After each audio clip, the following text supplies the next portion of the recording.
In this episode, in most larger companies, you still have a 20th century structure, which is, super big decision maker with other layer of decision makers, and then you build a whole bunch of decision bottlenecks, and that ends up being a problem. If you've tried Kanban and then people said this is boring and they don't want to do it, it's because Kanban is boring. It's exciting for a little while because you haven't seen anything before, but after a while, it's just watching tickets flow to the right.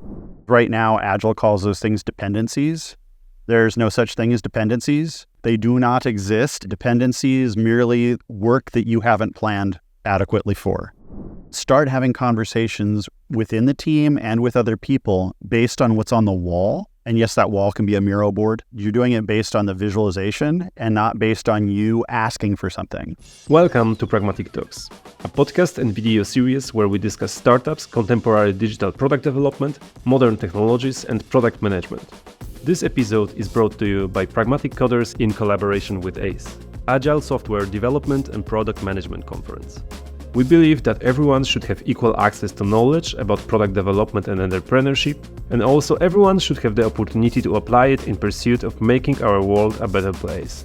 Through this series, we aim to create an impact on the future world. In today's episode, we are joined by Jim Benson. Jim started his journey as a punk rocker before becoming a renowned expert in effectiveness for individuals, teams, and organizations. He played a pivotal role in the development of the first real-time traffic tracking platform and has significantly influenced the field of digital product development. He is the creator of Personal Kanban and Lean Coffee, revolutionizing how teams visualize their work and collaborate effectively. In this episode, we have the privilege of exploring Jim's insights on team dynamics and product development. In this episode, you will learn what distinguishes a group from a true team, how to turn individuals into a cohesive unit and overcome common obstacles, how should communication flow within a high-performing group, the impact of remote work on collaboration and how to maintain cohesion virtually. And now, ladies and gentlemen, please welcome Jim Benson. Welcome to the next episode of Pragmatic Talks. Today we are at the ACE conference where we have a pleasure to host Jim Benson. Welcome, Jim. It's a great pleasure to have you here. I've been reading your first book almost a decade ago. I think it was the Personal Kanban book. But recently you released a new book that I would love to talk today a little bit more. But before we get into the book itself, could you answer the first question that I always ask to our guests? Who is Jim Benson? Always a dangerous question. Jim Benson is the inventor of Personal Kanban and part of the group that invented Kanban, I guess, Lean Coffee and all of those types of things. I got my start when I was in high school as an angry punk rocker.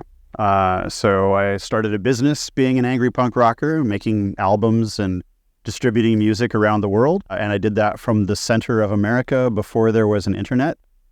And so needless to say, we were pretty much the only punk rockers there. So we had to build a brand, market awareness and all those good things. Went on to become a civil engineer and an urban planner, building freeways and subways. And then became involved in the beginning of the intelligent transportation systems world, which is where you apply technology to transportation. Built the first real-time traffic websites on Earth. The first one for the Washington Department of Transportation and the second one for the San Francisco Bay Area. So if you use Google Maps or if you have to, Apple Maps, those are my grandkids.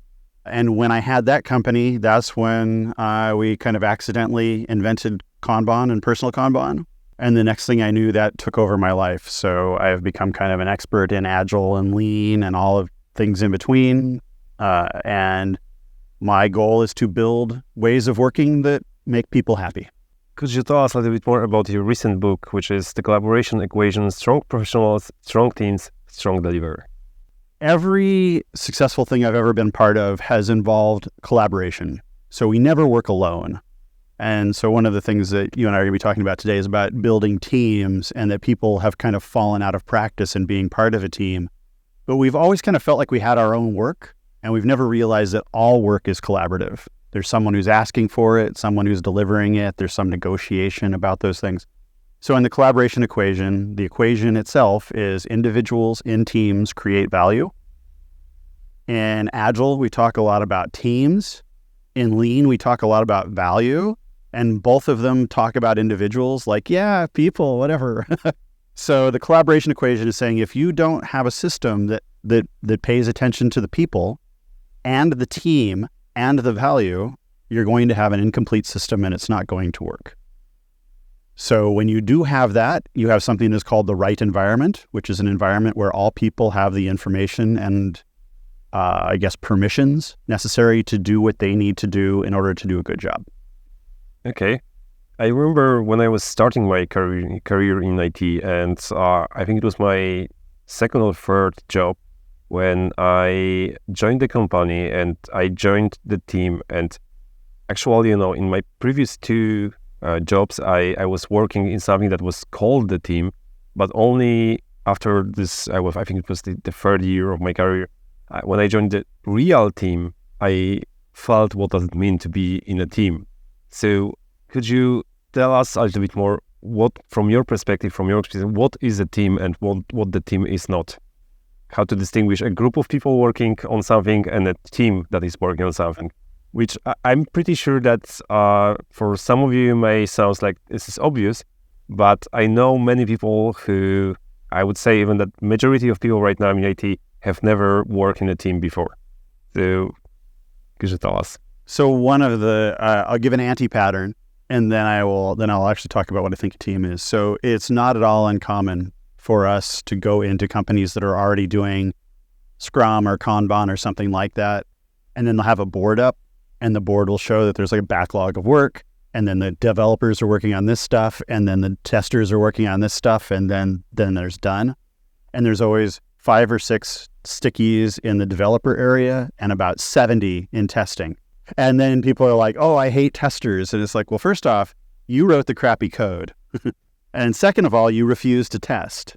So instantly you have not a team. You have 2 silos that are being shown on the Kanban. So a team is a group of people who are interested in making sure that work is completed both with quality and in a way where everybody that's working on the work is protected. So a team is watching out for each other. They're informed, they know what victory looks like, and they know what their plan is and then how they've been deviating from the plan. So a team has to be invested. The collaboration equation is like 380 pages of answering this question. So I could go on for a long time, but I guess we'll just stick with that. What about the communication in such a team? Yeah, like, for example, recently, I think it was even yesterday, I was talking with one of my colleagues, and she told me that she was watching 2 groups of people, I'm not calling them teams, working on 2 different projects in the same time in the one office, in the 2 sides of the office. And one of them was sitting silently. They haven't been talking to each other almost at all, except, like a few words during the day. And the second group of people, call them a team, who were constantly talking to each other, like in pairs, in a group. They were moving their chairs from one to another. They were watching their screens. They were solving problems together. And for me, that experience, that description of her experience was that, okay, it was extremely easy to see which of those groups was a team, and which most probably was not. But it looks always like that? I also remember that when I used to work as an Agile coach, I've met a team that was a group of introverts who were not communicating verbally at all. But they were also in the non-verbal communication. I mean the typing on the chat, and that was before COVID, so everyone was working in the office. They were sitting in one corner in silence, but the chat was like a hot as hell. Yeah.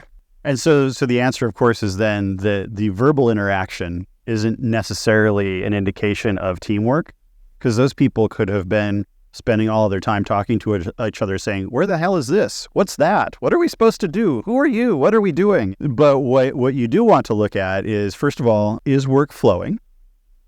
And then if you ask people, because this is always a fun game to play, you go in and people are in their stand-up meeting or their huddle, and you walk up to their board and you take any ticket off the board, and then you just ask 2 or 3 people, what is this ticket? And if you get 2 or 3 different answers, then you know that no matter how much they talk, they're not a team. Okay. So the team itself will develop its own ways of communicating and should develop its own ways of communicating based on the people that are in the group. So that group that was sitting next to each other, it's very easy for them to talk. When they're all on Zoom, then talking becomes scheduling meetings, actually interrupting people, blah, blah, blah, blah, blah. So there's the communication mechanisms of the team need to match the needs of the communications of the team. So in the collaboration equation, we go through this right environment exercise. And the main part of that is to say, what information do people need? When do they need it? And how should they get it? So another problem that almost every team has is like you'll decide something in Slack and it just floats away into the ether and no one ever knows what you decided because it's totally gone. So when you make a decision, do people remember it? Can they see it? Can they see the impacts of it? And do those decisions have permanence? So a team is going to operate in a way where people stay in alignment. And sometimes that's verbally, sometimes it's through text, sometimes it's through documents. It just depends on the work and the personalities involved. Mm-hmm. So how to turn the random group, maybe not so random, but some group of people who are working on something into a team? So what is required, how to do this? Do you have any step-by-step process to turn the group into a team? We have a specific step-by-step process to do that. And it's flexible, but in general, what we do is we get together initially with the team and we map out their value stream, which are what are the steps that you take to finish your work. And in Lean, a value stream mapping exercise is all about how long does something take to get from here to here to here. We don't care about that as much. We care about who needs to talk to who, when do they exchange information, is that information available? Are people adequately trained? Do they remember the decisions that were made? Do you have access to your stakeholders as human parts of it? So we'll do this kind of human-centric value stream mapping exercise. When we do that, this group of people who is not yet a team, usually for the first time, they're thinking about how they work together. They've never actually thought about it before, and they've certainly never mapped it out and seen how their actions impact other people. Then after that, we go through an exercise to say, okay, first of all, do you understand what you're doing as a group and why? So what is the social impact of the work that you're doing? Why do you care about the work that you're doing? And then why do you care about each other? And then how do you want to work? So that's kind of the culture aspect. And so we think of culture as a real thing that you can define and you can maintain. And if you don't think of it that way, then you won't define it and you won't maintain it, and then you never have one. So then we have that, and then we go on and say, okay, what is the information you need? How do you need it? Where do you need it? Blah, blah, blah, blah, blah. And then we take those 3 things together. How do you work? How do you want to work together? And how do you communicate? And in the end, that creates the implementation plan for their right environment. And then when they do that, then they have a team that they've defined. They understand why they work together, how they can help each other, and how they get work done. So let's assume that we have one organization, but many groups of people. So you are doing this exercise, let's call it an exercise, with each team alone, or there are some, common things that's like some culture. Is it a common thing for all of the teams, or later you do this exercise with each team and then maybe compare it somehow, or how does it work? So there are a variety of things that go along with that. So the beginning of COVID, we were working with a company in Germany that before COVID, everybody in their company was based in Hamburg. Immediately after COVID, they had people all over the world. So it's just almost instantly a fully distributed team.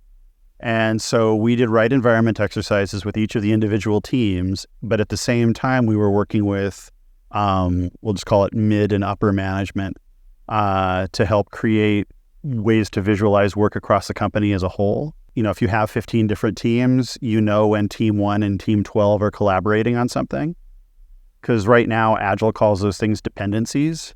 There's no such thing as dependencies. They do not exist. A dependency is merely work that you haven't planned adequately for. It sounds like exactly what less people says about dependencies. Dependencies are the not well managed backlog items that are not put into together. Yeah, that your structure of your teams doesn't match the structure of your work is essentially what it is. So what that company did was they said, okay, we've got this project that people are working on, and there are people from these 3 teams, and so there was a Miro board, and it specifically showed the 3 teams that were working on that, so that then when those teams did their planning, they knew that they needed to plan together. So it's weird, but that's about all that you need. We make this stuff out to be very complicated because we see what happens when we don't plan ahead. And that is very complicated. But actually planning the system out is pretty easy. It's kind of depressingly easy, given how much pain we've created for ourselves. So I think that many people who are watching it will ask the question, but the work is changing. So should the company structure follow the changes of the work, of the environment as well? I've gone this far without making any inflammatory statements, but here I go. Agile teams never had a structure. So we'd be changing to having one at all. So the problem was like Scrum Masters and product owners were never defined. And so no one knew what they were. Are they a team member? Are they middle management? Are they upper management? Are they project managers? Are they product owners? Are they what are they? And so right now, people just need to build a structure at all. In most larger companies, you still have a 20th century structure, which is, super big decision maker with other layer of decision makers, and then you build a whole bunch of decision bottlenecks, and that ends up being a problem. But the roles themselves may not be as much of a problem as that communications structure that they've built. So it usually does help to have like one person who says, I'm going to pay attention to these 6 teams, because otherwise there's not a person to be that, director of that work. And I don't mean director like you will do this. I mean director like, this work can go over here, or this can flow over here, or these people need some help over here. Those roles are still important. But yeah, it would be really nice if work could be, if the structure of companies could match the needs of the work and the people doing the work. But there's not a lot of models out there for them to do that effectively.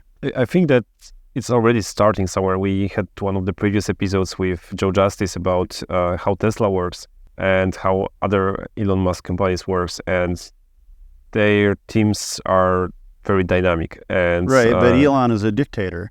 So does it matter if the teams are dynamic? Actually, he's at least in this story that Joe shared with us was said that actually the work there is managed not by Elon himself, but the AI, which is prioritizing the work. So it's even more than dictatorships. So it's AI-driven management, and the AI decides which experiments people should perform, and people have a time boxes of 1 day, which is in their case 12 hours shift, which they are working on one single improvement problem, whatever they want, or they have to. That does not sound preferable to me. There are still people who enjoy this kind of work. Maybe they have they value the meaningfulness of their work more than the other aspects. So I think that not everyone fits Tesla or other Elon Musk companies are not for everyone, but there are some frameworks and patterns that could be implemented, so the structure could be easily adjusted to the work that need to be done. So in the collaboration equation book, some of the larger examples that I use are actually not from software at all, but from construction. And construction actually ends up being more like software than software is. So we think of construction like, oh, you have plans and you're going to go build that building, but it's all emergent design, like more than you could ever possibly imagine. And so the projects that we worked on were all multi-billion-dollar projects in New York. So skyscrapers, hospitals, schools, and things like that. In the examples that are in the book, like my favorite one is from a hospital project in Brooklyn, which was $1 billion project. And it had to be finished on time and on budget, which in construction is unheard of. And so what we did was we made all of the work visual. we made sure that every problem, like their motto there was that we solve problems immediately and together. So when an issue would show up, everyone on the project would get together and they would swarm on it, which is very unheard of in construction. Because in construction, everybody's like, I am the administrator of all things concrete. I am the administrator of all things structural steel. I am the blah, blah, blah, blah, blah. It worked so beautifully. Everything was visualized. Everything was human. There was no central management system. And it was important because emergent work is usually not noticed by any type of a central management system. Central management is managing the known work, and emergent work is very difficult to track and appreciate. Yeah, I think that this is where the value of a team came from. Yeah, like if there is a group of people, group of individuals who are working on something, usually they are not empowered enough to make this kind of emergent decisions because they are afraid of, because they are not empowered to do this. But when you have a team, the team is usually, the group that can support each other, that people can discuss some things together, they can make a decision, they can perform this decision, put it into action, and then see the results, and sometimes even report the results to the management or some upper level in the organization, which is, in case of a team, if it's real team and they are supporting each other, it's much easier for them than for the individuals. Yeah. So in the book, the phrase that we use is acting with confidence. And so the story from that is that we had set up one of the initial obeyas, and an obeya is a room or an online location where all of the information that a team needs lives. So and there's usually visuals. So, Kanban guy is telling you Kanban is never enough. You cannot have just a Kanban because it's only one view of your work. And so using Power BI alone, or using Kanban alone, or using Jira alone is like driving your car only by looking at the gas gauge. You don't have enough information to actually operate, your work. And so we had a room set up for the beginning of this project, and a bunch of human resources people were in there, and they were interviewing the guy who was using this room, this work, a guy named Kevin. And they asked Kevin, they said, does this improve your work-life balance? And construction is kind of like Elon, right? It's like 12-hour days. It's tough on you. And he said, I work in construction. My work-life balance isn't going to change. He said, but what I'm doing here is constantly keeping all the people, that work with me, whether they're above me or at my level, informed of what I'm doing. It lets them know when they need to act and how I'm acting and what issues I'm running into. And he said, and that lets me work with confidence. That lets me act with confidence. And I realized at that point, most people don't. They don't act with confidence because we don't have that information. So for me, at the center of any team is, do people have enough information to act with confidence? And if they do not act with confidence, usually they do not act at all. Or they act. Yeah. So they either act stupidly or they act not at all, both of which are damaging. And so the more that we put time pressure on people, the more likely they are not to investigate things, and the more likely they are to act with a lack of information. Okay, so we already talked about what the team is, more or less, and what is needed to build a team. Maybe not how to do this, but what is needed there. What are the most common obstacles that you've seen in terms of in the way of building a team, turning the group of people into a team? I think there is a bunch of them, yeah, but... So at our online school at Modus Institute, there's a class called Toxic Waste. And it's all the ways that we can be toxic to each other. And I think it will end up just being a class that just grows and grows and grows because we are so good at building poor systems. And so when we reduce everything back to how do you mitigate all of these different toxic problems that stop a person from acting responsibly or professionally, from a team from improving, from people doing work in sequence, that most of these things are due to some outside pressure, which usually comes back to fear of something. Somebody's fear of not being able to make their numbers, somebody's fear of people discovering they don't know how to do their job, some people's fear of having people discover that they don't actually have a job. They just get paid to be there. And there's a name for that, like a job. So there's a lot of different things in a company or in a group that are going to thwart people's ability to get their work done. The only way that we've found to get around that is transparency. Do you see the work that's coming up? Do you see the work that's being done? As the work is being done, do you see when you need to act? As you do act, which means you see something that needs to be done and then you do it, that by nature is going to change your original plan. So do we remember how our plan changed? And then are we filtering all of these decisions through an understanding of who we are as a team, why we're here as people, how we want to upskill, all of those kind of cultural values. So weirdly enough, that's the talk that I'm giving this afternoon, is on the seven elements of a visual control. But what that really is just basically like, what do you actually need to know to be a team, to get your work done?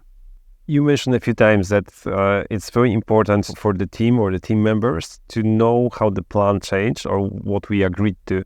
I've heard from many, let's say, naysayers or people who are saying that individuals could be as effective as teams, etc. I've been hearing it many times that they are saying that, well, it's all about the documentation. If you are doing proper documentation, then we don't need to communicate at all. Do you know where the documentation lives? Do you know if it's up to date? Do you know who updated it? Do you have access to the ability to update it? But the problem with documentation is that we move fast enough that the documentation becomes old very quickly. So I've gone into companies where they've said, like, this is our group that updates Confluence. Like, what? They say, yeah, we have these people, and when you want something updated in Confluence, you submit a request to them, and then they'll update it because they're our documentation experts. It's like, really? Do you have swallowing experts?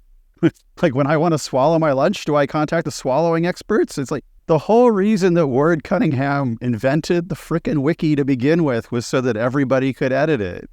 The same thing is true for the Kanban or anything else. It's that when you're doing the work, you have to be able to make changes in real time to the system. So documentation is extremely important. The minimum amount of effort is very important. And an understanding that if you go into the documentation and you discover that something isn't up to date or could use a comment, there has to be a way and an expectation, a way for you to, and an expectation that you will update that information or flag it. And that there's also an expectation that when you need to know something, you will go look at the docs. How this is going to become easier is, this is like one of the best ways that AI can be used now. Because the AI can go in and you can ask the AI questions now. Like in the past, when we had to make this type of a decision, what did we do? And then it can come up with 3 or 4 different things that out of the information repository that you have. And that as you go along, you could even tell the AI, okay, thank you for telling me that number 3 is officially out of date.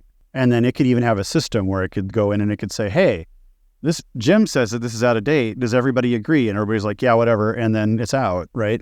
AI would be really, really, really great for solving this particular problem. But I'll tell you, just to close this off, that the biggest interruption that I find any team has is the where is the problem? Where is the documentation for this? Where did we make this decision? What happened here? Why is this blah, blah, blah, blah, blah? That's a huge problem with almost every visualization. It's why most Kanban tools don't work, because they don't tell you the after-the-fact information. Yeah, they usually focus on the job in progress, not the job done and not the decision that was made in the past. They want to focus on you running on the treadmill constantly, not, what did you learn or how did you... That's also true for Scrum. Yeah, Scrum is focused on increments and yep. New things, new stuff, not the decision that has been made in the past. So what I found useful are roadmaps, and the roadmaps into the future, but also the history 100% that we are mapping on the roadmaps, and then we can point out the decision that was made. Yep. I officially love you now. I'm blushing. Teams, teamwork, visualization, communication, information. What's the impact of the remote work on all of that? It got better. It got better. That was the weirdest thing. That's what I was not expecting. Was before COVID, coders especially would always be like, I don't care about planning. I don't care about this. Just give me the user story or whatever, and I will go do it. And then, of course, they would go do it. They would be uninformed. They wouldn't know why they were building it. They'd build crap, and then we'd get technical debt, and then we'd blame the testers. As soon as we got into COVID and everybody was isolated, all of a sudden they wanted to know things. Why am I doing this? This seems weird. I don't, blah, blah, blah, blah, blah. And so then they wanted to be involved in planning. And then instantly the product owners and the scrum masters were like, oh, that's my turf. Why do you want my turf? And it's like, you do realize that you were saying exactly the opposite of what Agile is supposed to be, right? So it was beautiful for highlighting kind of the tensions in those roles, that they were never well defined. And so the companies that we were working with finally were able to define, this is what we want from these roles. This is how we want people to be participating in planning, and how we want people to remember what it is that we did. And retrospectives got so much better. Well, yeah, people are, there are, as I said, more tensions there.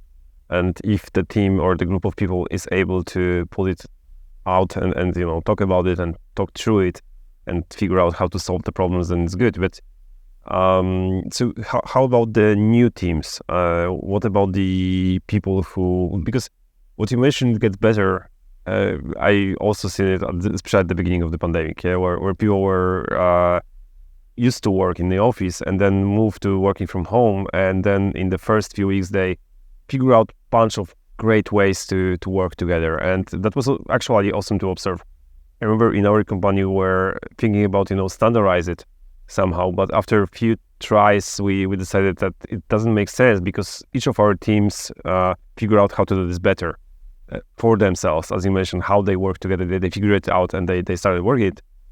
The problem that we started seeing was not just after the pandemic started, but 2 years later, when new teams was assembled, new people joined the company, and starting a team became much more difficult than before the pandemic. Any thoughts on that? How to start the team remotely and how to improve this collaboration from the day one? I'll go back to construction, because this is one of the things that's interesting about construction, is that every project is a brand new team. So literally every construction project is a startup. It has new management, it has new team members, it's building a new thing on a new site with new problems, a new owner, new funding sources, new weird. And so they would gather together and then they would have to launch. And so when we launched with a right environment exercise, like I talked about earlier, we would get together and we would say, okay, here's what we want to build. Here's how we want to work together. Here's what we need to know. Here are the tools that we're going to use.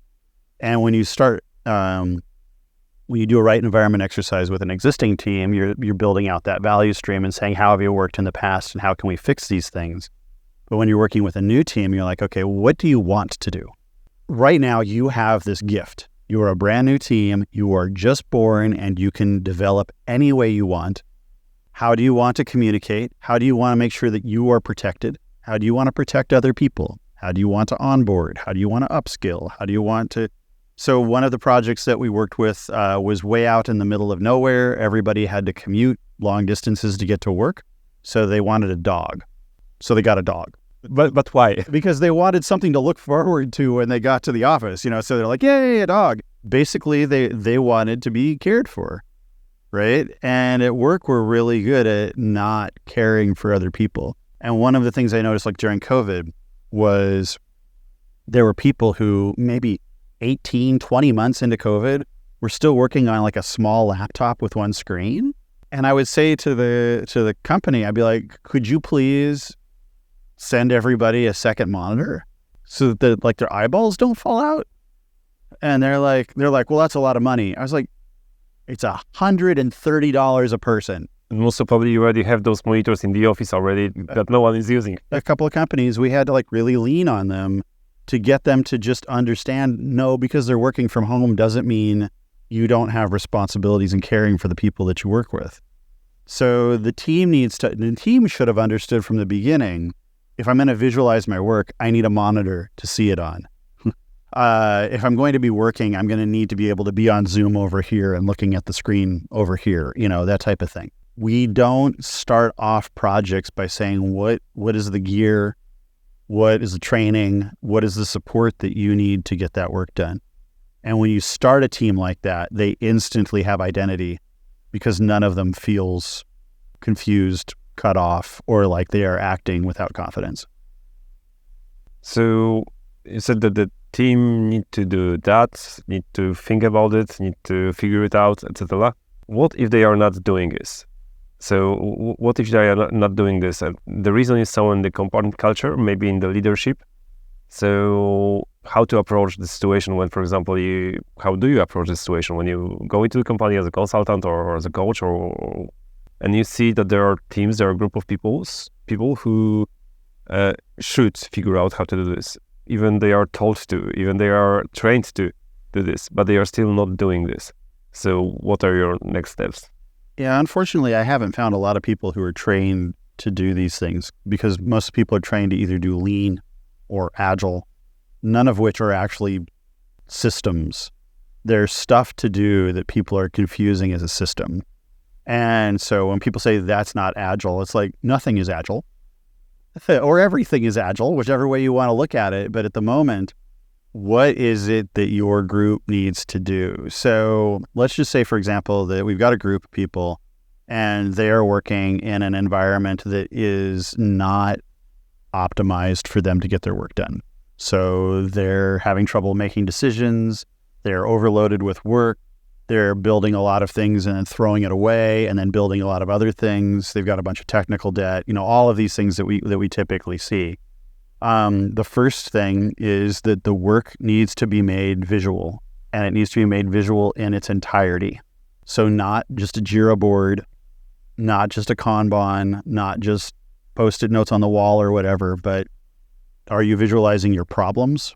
Are you visualizing your opportunities? Are you visualizing your plan? Are you visualizing any pivots that you've made and reasons why? Are you pivoting? Are you visualizing your goals and how you're working towards those goals?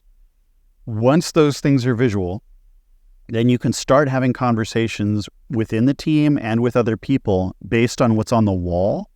And yes, that wall can be a mural board, but you're doing it based on the visualization and not based on you asking for something. So when we as people show up and say, I want a this, then you just look like a little kid wanting a this, right?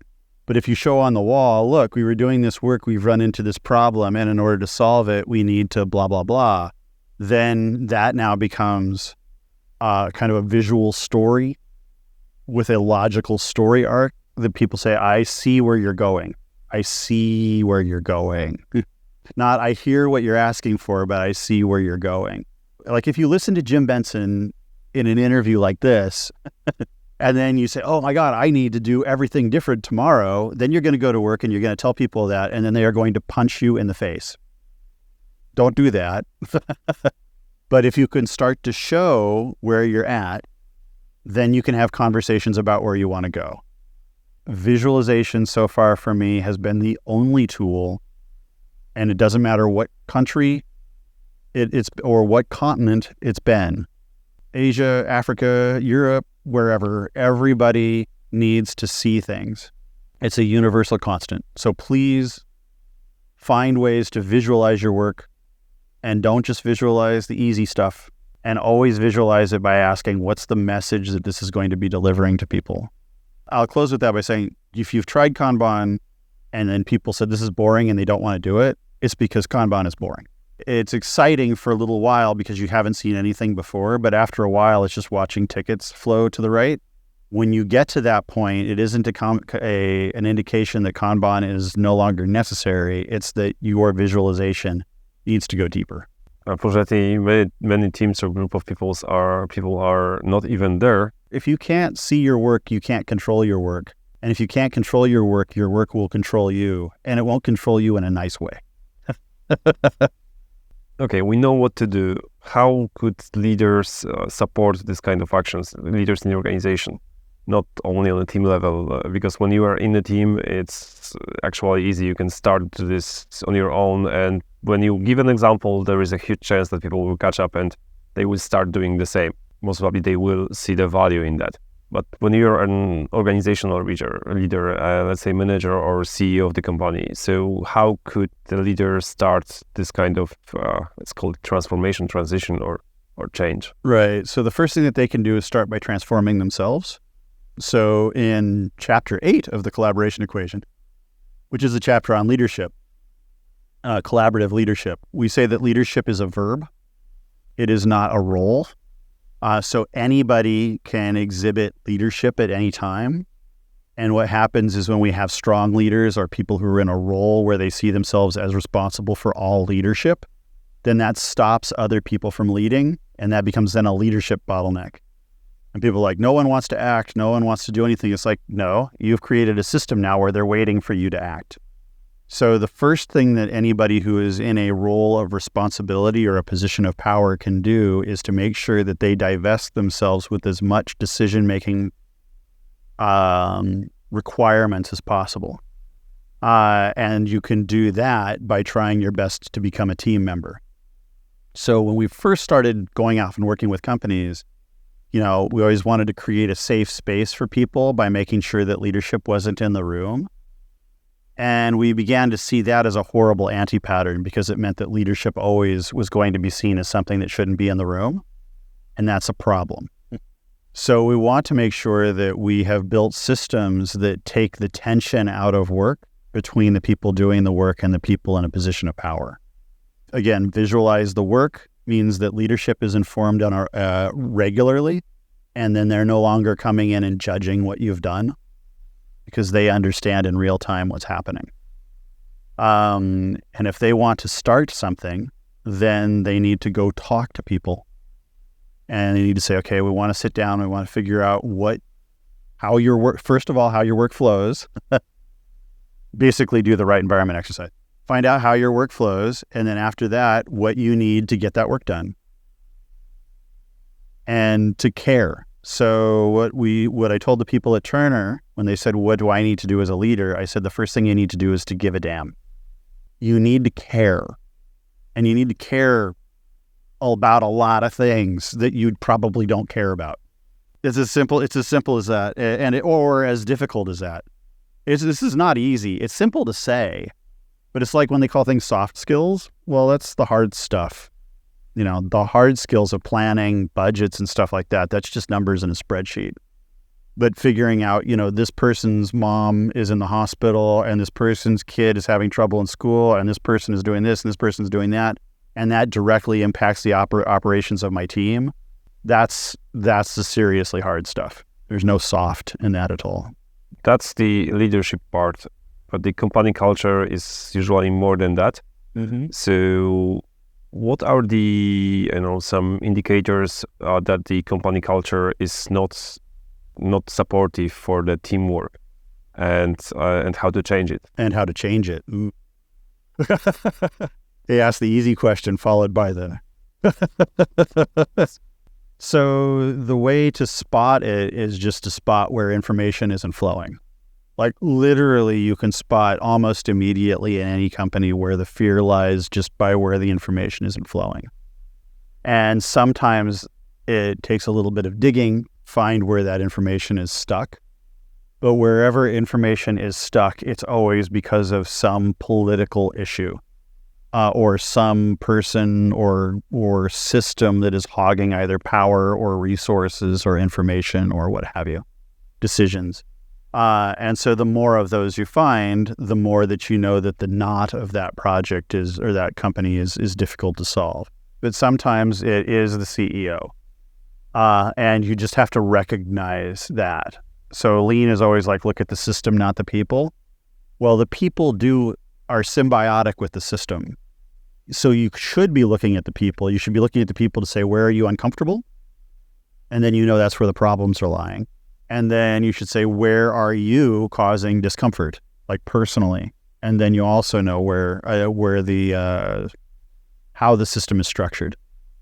So we recently worked with a company that had C-level staff that that were actively working to undermine the actions of everybody in the company.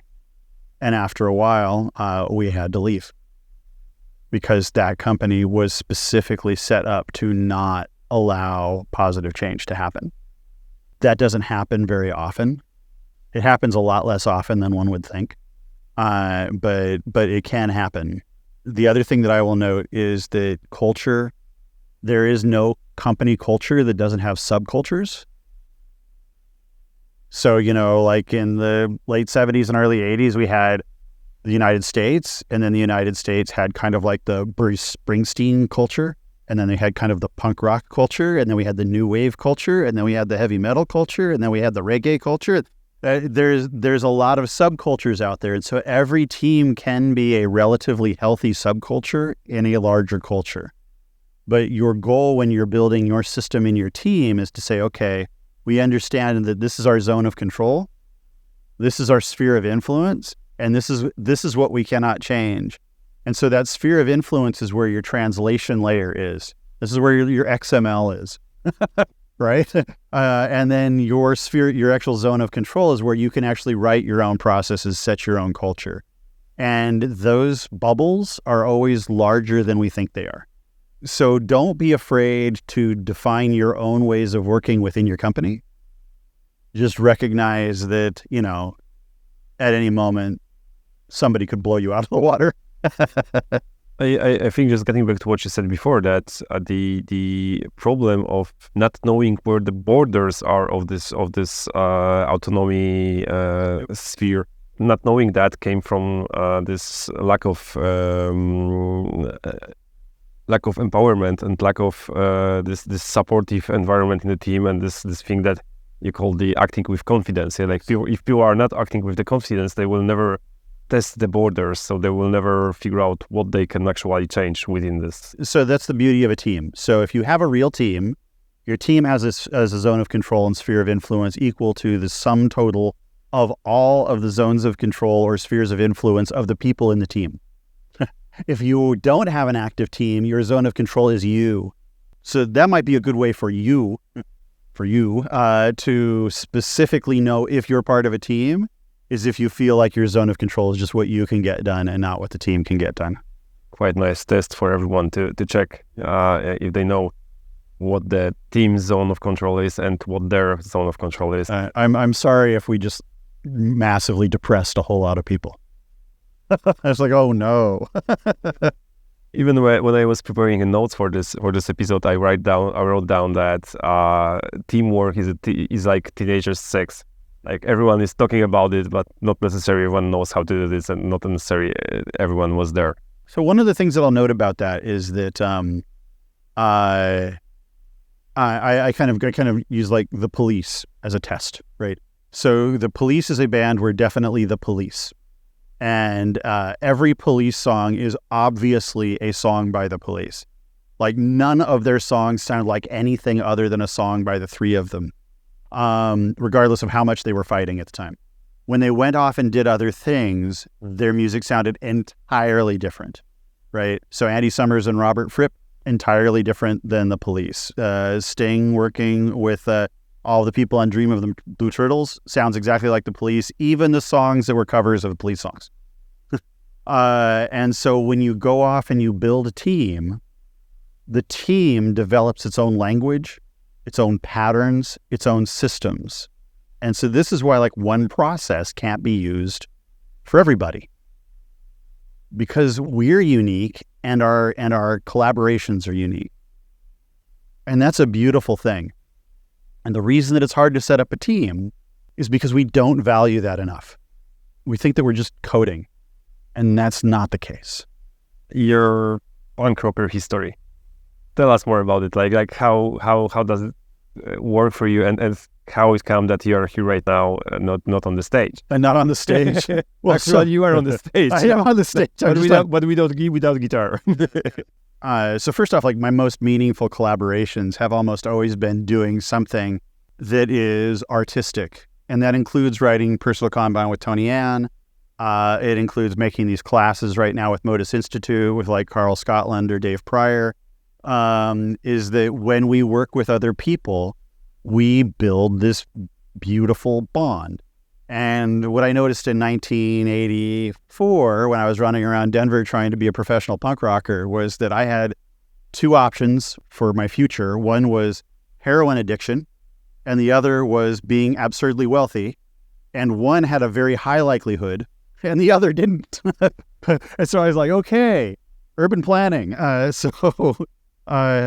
the way that that's informed me is that when we were, the punk rock world had this DIY mentality. Everything was do it yourself, make your own records, do this, do that. Corporations suck, blah, blah, blah, blah, blah. Even assemble your own amplifiers. Yeah, exactly. Like I heard at times. Yeah. Exactly. Yeah. Build your own fuzz boxes and the whole bit.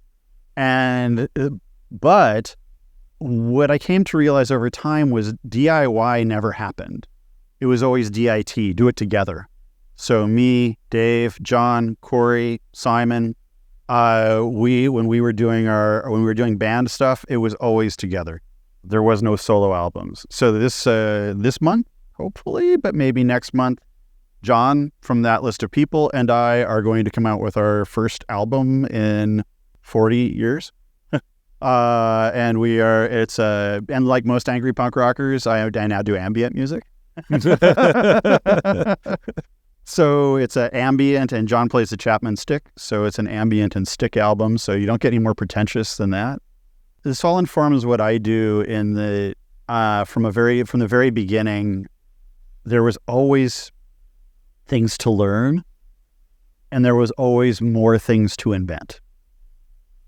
And when we give up our ability to define how we relate to the people that are in our band, then we just end up being a cover band. We end up playing other people's music. So people right now are running around, playing a whole lot of Ken Schwaber music, or they're running around playing a whole lot of Dean Leffingwell music, or they're running around playing a whole lot of Dave Anderson or Jim Benson music. But people aren't playing enough of their own music. And that's what I want to see for the balance of my career, which y'all got to hurry because the gray's showing up. But that's what I want. I want more people to come out with their own management systems and recognize that the management system is nothing more than how you relate to the people that you work with. And if you care about them and you care about yourself, you'll care about that. I think this is an awesome analogy to everything. Like, like there are the same notes, there are the same scales that people can use, but they can, based on that, create something new and some more innovative stuff and implement it and use it, and other people maybe will like it or not, but they will do this for themselves at the first place. No, 100%. That's why sampling has been so interesting. So if you sample an entire album, that's called plagiarism. But if you take a little bit of this song and pop it into that song, it's being inspired by a riff or a piece of music, and then it's repurposing it to fit into a new piece of art. Okay, let's get back to the teams, but also to the bands. You mentioned the Police and that how they were fighting each other all the time. So you're, like most people who are watching it are most probably aware with the Tuckman model of team, this, norming, forming, storming, performing. It's already been proven wrong, like there is not a cycle, but there are these stages. But what about your perspective on teamwork, on the teams? Do you also see some kind of, states or stages that the teams are when they are, I don't want to use the word forming, but when they are actually forming and when they are working together? Yeah, so forming is the easiest one because it is the most universal. So then you can have like forming, confusion, exploding, poisoned, in the ER. That could be forming, getting excited, going crazy, completely losing track, becoming disillusioned, blaming the problems on everybody else. But ultimately what I see is this, is that teams get together and they're made up of people who actually want to get work done. And then we don't take the time to figure out how to get that work done. And then it doesn't. And then the team falls apart.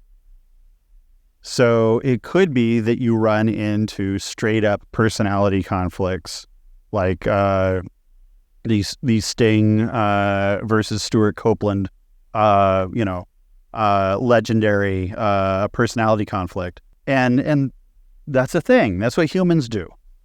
Some people get married and some people get divorced, right? So we can't expect that we're going to follow some sort of magic pattern and every team is going to work well together. When I was in the early or all the way through the 90s, I was part of the Names Project AIDS Memorial Quilt. I managed a big part of the quilt from when it fit in a small basketball court all the way up until it was 50 square miles of quilt. And by the time I left, I was so burnt out that everyone hated me. Like if I would have left in 94, they would have like built, big statues in my honor. But I didn't. I waited until like 2000 to leave. And by then everybody literally hated me because I was a dick. So we have to recognize at certain points that sometimes our team's, structure needs to change based on different changes in the system. So it's just like, you start a startup, you need a certain type of team. And then after the product actually becomes something that's going to go to market, you need a different kind of team. So understand the team composition so we can switch from bands to like League of Legends. So from bands to video games, team comp, if you're running a certain type of a strategy to win a certain type of collaborative online video game, you want different folks to be involved with different capabilities. So those things can change. So you can't necessarily blame Stuart Copeland for being Stuart Copeland or Gordon Sumner for being Gordon Sumner. Was that an answer? Yes. You want to ask it again, and maybe I'll answer it in a different way. Tuckman model, yes. Yes. That was answer. Answering the different stages of a team and different conditions that the teams are or should be. So what about the culture fit? What about the recruitment to the team? What's the impact of recruiting new people to the team and how to design this process well? That's a huge challenge, and it's a huge challenge because when you define the type of person you want, then you tend to go out and you hire either that person or someone who looks like that person, and then you miss the weird person that could have made things a lot better.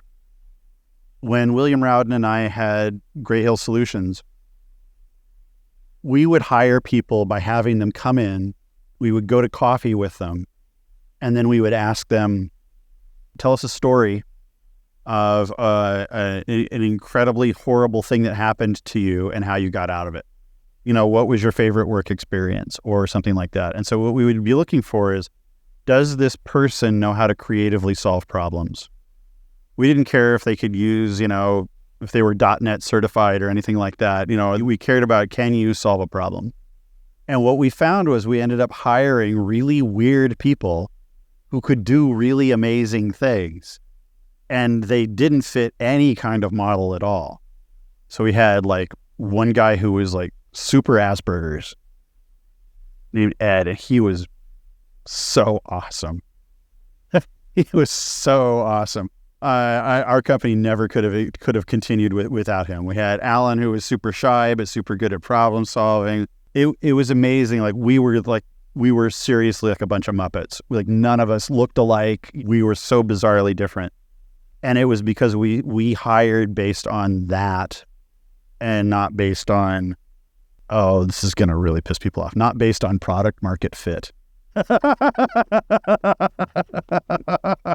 So I would really caution people when you're going to look for folks who, who match your needs. If you need a marketing person, don't get someone who can just solve problems because then you're hosed. But hire a marketing person, but make their ability to tell a story like a hallmark of why they're hired, because they're the ones who can explain things, who have dealt with something in their lives and aren't just a certification or set of certifications. Does that make sense? Why not? If it works, if you provide examples that was working for you, then why not? I also remember that the team that I mentioned at the very beginning, the one of the first real teams I was working with was actually very diverse too as well. That there was like people who were also Asperger guy who was, also in everything what he was doing, like an expert. Another guy who was like a true-born leader. Another guy who was just a funny guy who was, cheering us up and always has something funny to say, and that was, improving the morale.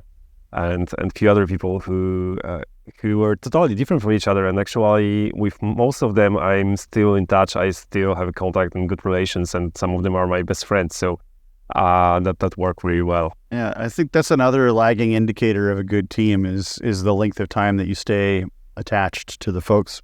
Yeah, so with those people, we are spending vacation together. We are meeting each other pretty often, despite that we are living in different countries right now even. Yeah, so that survived the probe of time.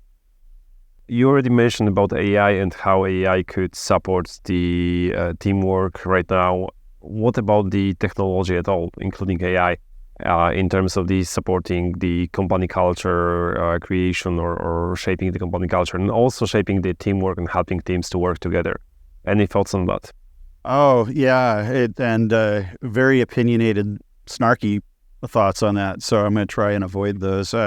What I will say is that should anybody be listening who has a massive access to a VC bankroll, I have fully designed what the future of business management should look like for a new online product. But from what we have now, I don't believe that any team can exist without a good information repository, without some ability to visualize at the very least the flow of work, if not a full-on, Obeya like I talked about. And that our biggest problem right now is that we have too many tools that have all been partially deployed. So almost every group that I go into has 2 or 3 ways to chat. They have 2 or 3 places that they're storing documents. They have 2 or 3 places where they're making or storing decisions. They're probably using both Mural and Miro. And so what happens is people lose information. So the information infrastructure is so diffused that people don't know that it's causing its own operational confusion. Like we talked about before, current systems do not come with any set of expectations about who's going to update them or how they're going to be used. They expect the user to figure those things out, and absolutely no one is trained in building an overall communication systems for a team. What I would love to see people do with their technology, which is, of course, again, part of the right environment exercise, is to sit down and figure out what you need to know, where it should go, and then make an agreement that you're going to stick to that. And then if you don't, there's an expectation that somebody will raise a hand and say, we have now broken our own rules, and we need to go back and look at how we're sharing data. I'm not saying anybody should over-document. I'm not saying you should over-track things. But if the more questions you ask, the more it indicates that you're not using a tool appropriately to store or distribute that information for you. The last thing that I will note is John, the guy I'm doing the album with, he's also working on a couple of AI projects with me. And one of the things that we did is we use an LMS for our online school. And so the first thing that he did was he went out and got all of their documentation, online or otherwise, dumped it into an LLM, and created a bot just for us to ask that, so that we never had to ask their support people anything. So we're underutilizing our knowledge bases right now when we could very easily build like these microbots just to help us, ask in real language questions and get information back. Pretty, I would say, smart, and right now even basic. It's something that almost every organization that has any kind of documentation, any kind of knowledge base could do the same pretty easily. They could, but like the other day, so with T-Mobile, I had a question for T-Mobile. How because I used to have global data roaming, and they took that away. So my question was basically, how do I get global data roaming for this trip that I'm going on, and I had to call because their bot was just like, can I drive you to sales? Can I drive you to this? Can I drive you? It's like, no, you just, and I actually got annoyed. I was like, you're T-Mobile. You should be able to have T-Bot, and T-Bot should be able to answer any question that I have about any phone at any time. Well, they bought is still like 2020, not younger. Okay, so the last question. So where to find you, where to find more information about you, where to find your books, and where to find your new album. Yeah, that's right. So I'm most easily found I'm Jim Benson. Very easy name, painfully boring name on LinkedIn. So if you just go to LinkedIn, type in Jim Benson, I'm going to be your first Jim Benson more than likely. Our online school is at Modus Institute, MODUS Institute.com. And there we teach all about visualization, visual management, basically the stuff that comes after Agile or the stuff that comes after Lean, or if you want to think of it a different way, becomes before it. The things you need to make Agile or Lean work. And Collaboration Equation is the most recent book. The new album is going to be called We Think Pivots, and it should be on Spotify by, we'll just say August 1st. I think that this video will be released somewhere around the beginning of August as well.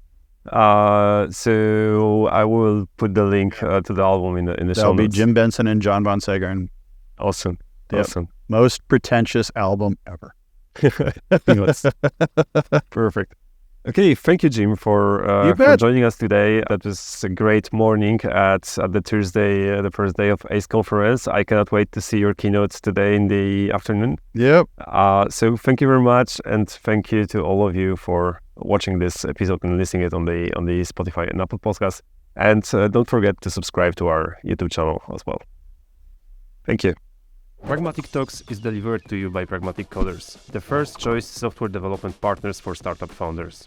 Be sure to catch all new episodes. Subscribe to our YouTube, Spotify, or Apple Podcast channels. And if you are thinking about building your own startup or struggling with product development, contact us and find out what we can do together.